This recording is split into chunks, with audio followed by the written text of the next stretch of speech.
So I'm Lisa Young. I'm an archaeologist here at the University of Michigan.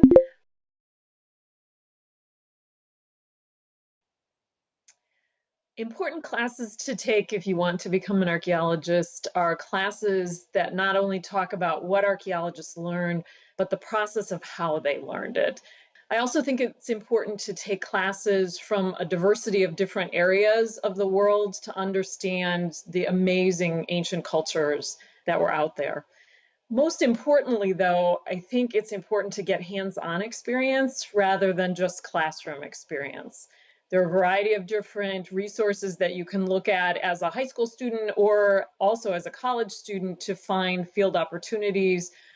They're often called field schools. Many universities and nonprofits offer opportunities for people to learn by doing and helping to contribute to archaeological research.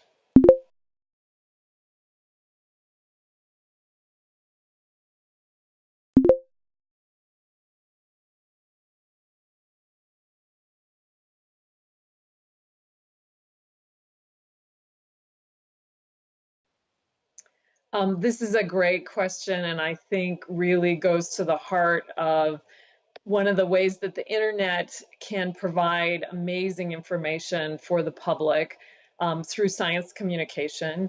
All those astrophysicists and scientists that are mentioned in the question have been doing an amazing job sharing their science with the public in a variety of different ways, including comedians, providing resources for teachers, accessible public scholarship and publications.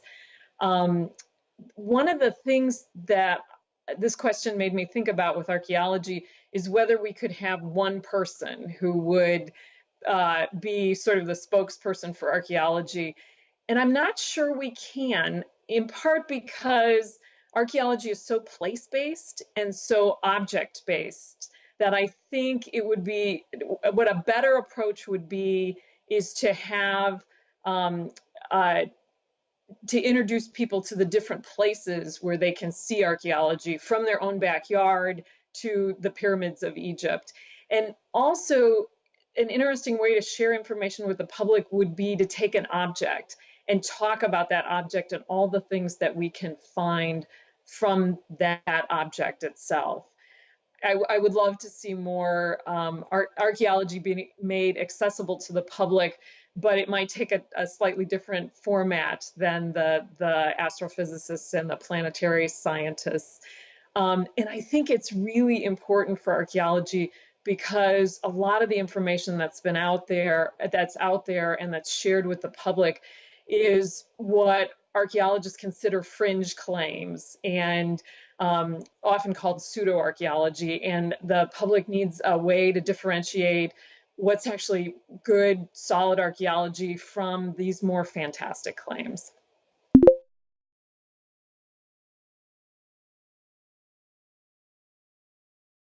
It depends on where you're doing your field work.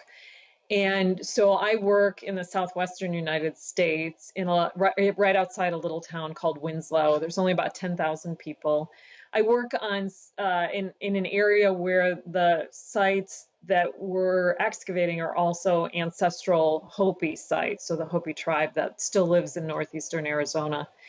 In the little town of Winslow, because it's only 10,000 people, when we come in on an archaeological project, they recognize that we're not the usual tourists that are going through on their way to the Grand Canyon because we stay a lot longer, but we're still seen as outsiders. And one of the things that I often have to stress with the students that I take on the project is that we are guests in the town. So you can't do things like go into a local bar and take the local people's seats, or you need to be respectful of local people and the local traditions.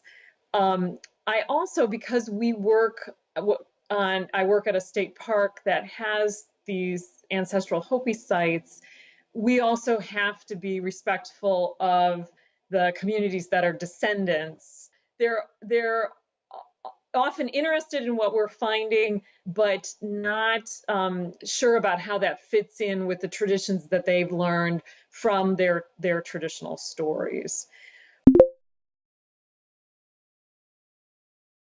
In terms of danger and what I've faced in the field in the Southwest, I guess the most dangerous thing I've ever done is had to move a rattlesnake who decided to come and visit us at the place where we'd set up to eat lunch.